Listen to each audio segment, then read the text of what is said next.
Hey, so people spend a lot of time, energy, and money on weddings because they matter. The day sets a tone for the life that follows for the life of the couple. It's something people will remember for a long time. You'll have photos of it. It's something that you'll remember for a long time if you get married. So it should be a celebration, and that's because it's auspicious to start something as big as a wedding out on a good note. But the truth is, not all days are created equal. Some days really flow, everything is easy, everything's positive, people are in a good mood. The guests are happy, the ceremony feels solid, the photos are beautiful, the light's just right, the weather's good, and nothing strange happens to the cake or between any of the relatives. Other days, you wonder why everyone's on edge. People are arguing, they're complaining. It's raining when it's not supposed to. The cake something's wrong with it. People are just unhappy, and you hear about it. So, what makes a difference in the days? Well, that's where astrology comes in. Personally, I love electing charts for weddings, and by electing them, you mean choosing a good day for it. It is one of the most useful and satisfying applications of astrology I think there is because you can actually set the event up for success. And if the event is good, and if the chart for the election is good, and the synastry is good between the two people, then the marriage that follows will be very successful. And you can help create this through astrology. This is Hard Astrology. My name is Dorje Kirsten. I've been a professional astrologer and I've elected wedding dates since 2006. So now I'm going to walk you through how I approach astrology to find a good wedding date.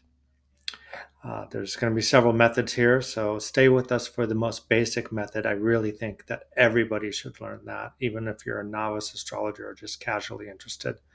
Then the second one is going to be a little bit more complex, adding a few more modern techniques into it that kind of branch off of traditional techniques. And then I'm going to give one really complex traditional technique from Guido Bonatti, who is one of just the greatest astrologers ever to live, probably. So if you're planning a wedding or helping someone else plan one, this video here is going to give you a solid astrological understanding of how to do it, how to get the right date. Be forewarned though, you will need to have basic astrological knowledge to implement even the most simple techniques presented here, but they're easy to learn. You can learn them on this YouTube channel. There's plenty of people teaching basic astrology out there. So before we get started, feel free to like and subscribe. I make these videos to help people have better choices and know how to use astrology and how to work with astrology with meaning in their daily lives. And your support will help grow this channel. If you're going to have a wedding, you want the day to be joyous. You know, you want the wedding to start successfully and to have good memories, so that that can propel you in a long-term connectivity you feel for your partner. I love electing astrology charts for weddings. I really do, actually. You can tell months in advance, even years in advance, if a day is going to be good or bad. Um, you can tell if there's going to be bad news in the world or good news where everything's flowing. And this brilliant feat enables us to gauge the joy that your guests are going to experience at the event or the guest of the people who are having the wedding, which is, I mean, weddings are a significant psychological, emotional, and fundamental financial undertaking. So you want them to go well. Everybody and their aunt wants the wedding to go well, and literally the aunts want the wedding to go well, the parents want the wedding to go well, everybody wants it to go well. Now there are certain days that are just not going to be good in astrology, and I, as a deft and crafty astrologer, as your astrologer, specialize in telling you what those days are, and if you want you can book a reading. But as a generous and caring astrologer who wants to see other astrologers get good at this really simple service, who wants to see you get good at this, I'm going to lay out three possible indications in the rest of the video. And so then the first one is going to be simple. It's going to be a method anybody can use, just like basic astrological knowledge. Then the second one's a little more complex. You're going to have to know the houses and the signs and the planets and how they relate and the different aspects. So it's going to require a greater understanding of the chart. Then we'll touch on, just one traditional technique, again from Guido Bonatti.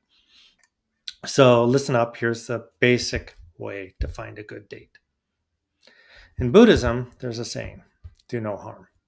That is the first rule for the practice of an astrologer, in my opinion. We can practice that in electional astrology. For doing no harm here is finding a day and a time when no harm is occurring. If you do that, then you're almost all the way to like having a good marriage. We know as astrologers that if you get challenging aspects to Mars or Saturn by either the planet or the moon, then it's going to be a difficult day. There's going to be emotional, psychological tension in the atmosphere. By hard aspects, of course, we mean the Ptolemaic aspect of the square, which has the nature of Mars, and the opposition, which has the nature of Saturn. Now, I wouldn't think that the quincunx would necessarily be bad. I think the quincunx is more with the nature of Neptune, in my opinion. Maybe a little bit of Pluto mixed in. Is an irritant, but it's not going to throw a day. But with the moon spinning around the zodiac once a month, saying not square to Saturn, not square to Mars, or opposed Saturn, or opposed Mars, that means that it's going to take 6 days off the calendar realistically. Every month, 6 days will come off. The moon takes 28 days to go around the zodiac. And so then in 2 days, it'll be square Mars, 2 days Saturn, one day opposed Mars, one day Saturn. That's six. So yeah, it's going to take those 6 days off. Do not have a wedding when the moon is square or opposed to Saturn or Mars. Those are emotionally fraught dates. So just don't choose that. Now, ideally also, and this is a little more complex, you want the no other planet to be square or opposed Saturn or Mars. I'm serious because those are stressful days. They can get weird. They can get uncomfortable. Events happen on those days. And by any other planet, I mean the following. I mean the sun, the moon, which we already covered, so you should be familiar with that by now. Mercury, which is, I mean, there's just going to be a lot of arguing on a day when Mercury is square Mars or opposed Mars or square Saturn or opposed Saturn. So you don't really want that. Venus, I mean, if Venus is square Saturn, it might mean the couple is into bondage and power play. And never mind, not Venus. I mean, well, anyways, there's a clue for those of you into that. Mars to Saturn or Jupiter. And Jupiter and Saturn, so if you avoid days when all of those are in square or opposition, then you're really probably on a great day and a good marriage. You're probably going to have a good day and the marriage is probably going to be good. Now, the rest of the story becomes more complicated, let's say, but as we fine tune the results, we'll be improving them for the long-term health of the party and the marriage. Modern astrology is, simpler than traditional astrology. One's kind of like a soda pop. You drink it, you get refreshed. It cheers you up. That's modern astrology. And traditional astrology, I think it's more like an alembic alchemical tincture. It's kind of bitter. It's gonna be hard on the tongue. So the next technique I'm going to give you is more modern astrology. It's easy. Then the last one's a little bit harder to integrate. So you should know, though, that 4 out of 5 marriages succeed without a divorce. That number has been getting better since the divorce rate peaked in 1981. 4 out of 5, gosh, that kind of sounds like, avoid 6 days and you'll be okay. So that would be the simplest way to do it. Make sure the moon is not opposed or square Mars or Saturn. Then if you're thinking about getting married, make sure to have a synastry chart done because that also makes a huge difference. You want to see how your planets relate to your partner's planets. I do synastry charts. If you're interested, go to my site, www.heartastrology.com, click the link, and I'll look at it for you. Synastry helps a lot. It at least lets you know if you need a prenuptial because, it could go south at some point. Modern approaches for a better date and time are the first and the seventh house represent the people in the marriage.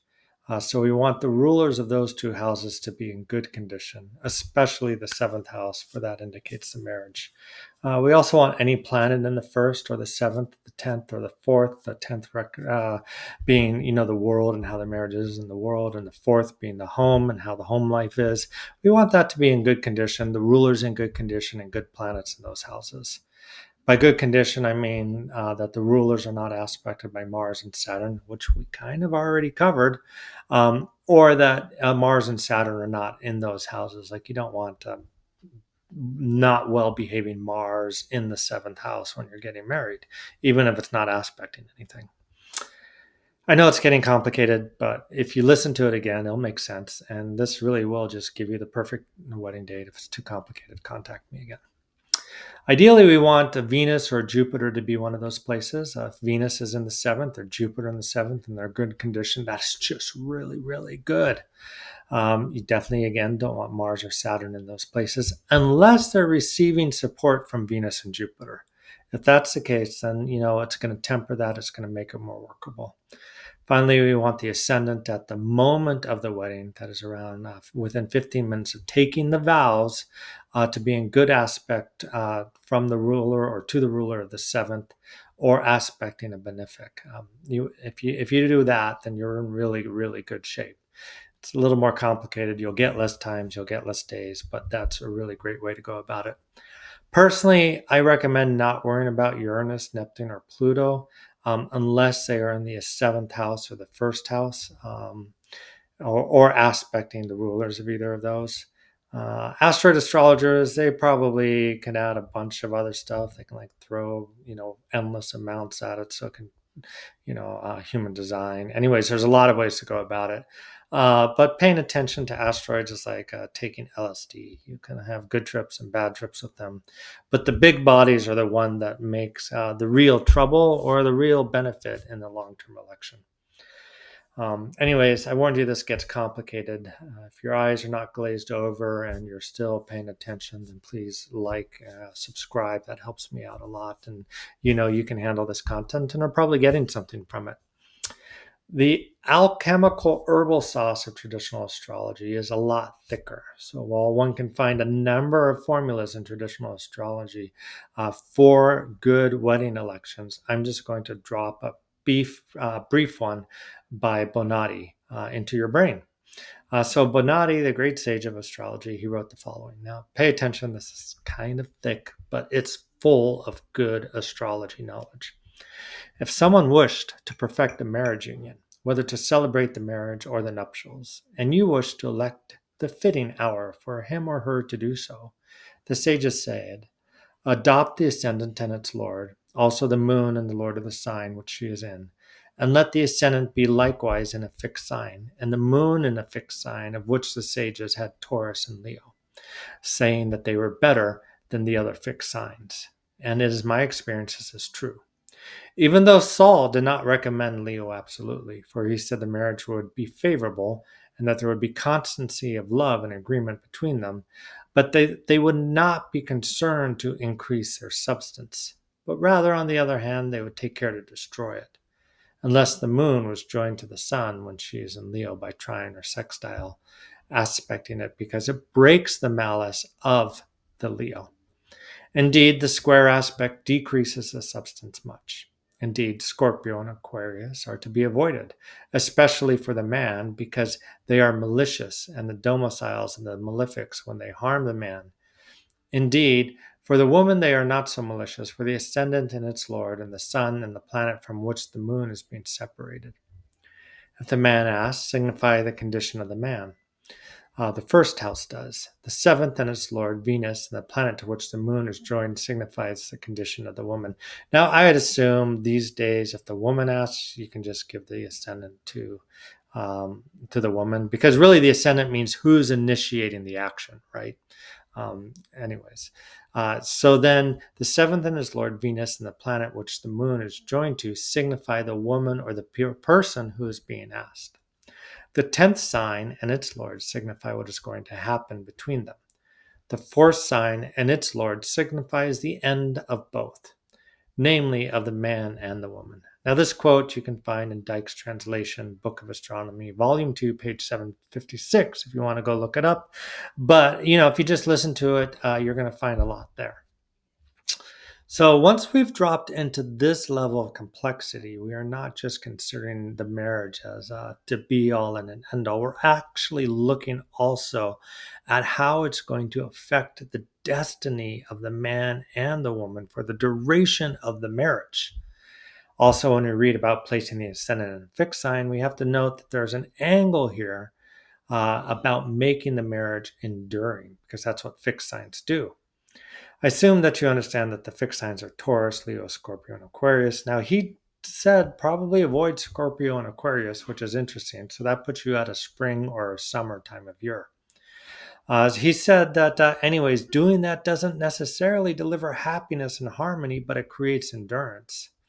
He does note that if the ascendant is in Leo and Taurus, it will bring consistency of love and agreement to the partners, which is beautiful. I mean, that's what you want for your wedding, right? Guido Bonatti, ever cynical and certainly not a romantic, though, then goes on to blame Saul for this quote. But he says that the happiness of the marriage that results will destroy the prosperity of the couple if there is not a counter to this by having the moon and sextile or trine aspect to the sun, which is basically putting it in an air or a fire sign. And we know that air and fire creates energy and ambition. So then he's saying that that couple will still be ambitious. Whereas if you don't have that, the couple is just going to be in love. And so they're not going to try to, accomplish too much in the world. He then goes on to say that the square aspect will decrease, the green stack, the moolah that the company makes. And you should know that the square is going to be in an earth and a water element, and both of those are essentially indulgent. So again, it's a repeat. They're kind of like shagging in the shack rather than like trying their best to get wealthy, I guess. So does the other thing that affects it is the Lord of the Ascendant needs to be well placed, and so does the Sun. For the person who asks the wedding, the Lord of the Ascendant needs to be placed. The Sun for the man, the Moon for the woman. That's kind of basic, traditional, kind of like dichotomy. I know other people might have opinions about that, but I think there's still something there. So also, then you want to look at the last planet the moon aspected, for that was the person who asked, and the next planet that the moon aspects, that will be the person who is asked. Anyways, we're going to break the bank here if we start considering all of these factors, because it really you start getting down into just like, maybe one good day a month or 2 good days a month, and then like an hour or two during those days. So it gets rather challenging. Bonatti does go on further. He quotes Saul and Mashallah and gives other formulas, but maybe this is enough to start with. You can read some books. Otherwise, I do recommend Ben Dyke's books, Choices and Inceptions, to learn more about electional astrology. One last note: the weather. Weather astrology is also difficult to like really hone it in, but there's just general rules like the moon and aspect to Uranus can create thunderstorms, the moon and Jupiter can create storms, Mars to Jupiter can create storms, Mars to Saturn can create like droughts or dry spells. And that depends where you are. If you're in the Sahara, like, Moon and Jupiter squared by Uranus isn't going to create a storm, but I guarantee you it is in Florida. So, you have to also consider the environment.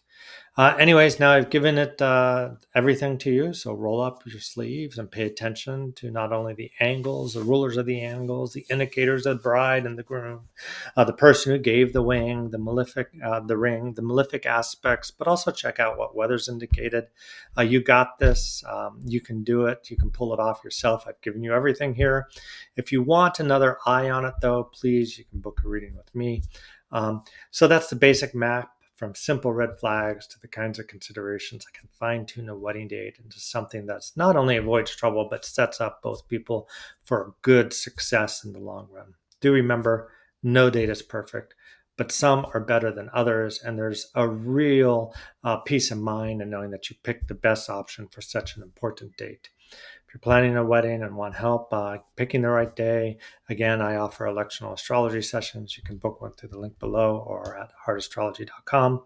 I'll look also at your location, which I think is important. You want to see what kind of planets are in relationship cartographically for a wedding date too. That's a whole nother topic. If you found this useful, please like the video, share it with someone who is getting married. It might save them from a disastrous, stressed out experience they do not want on their wedding day. It also it'll encourage me to get a new camera if a bunch of people like this video, because I want to take the best quality possible. Thank you for watching. Be peaceful, be meditative, be good to each other. Take care. And I can't wait to put out another video for you. Thank you.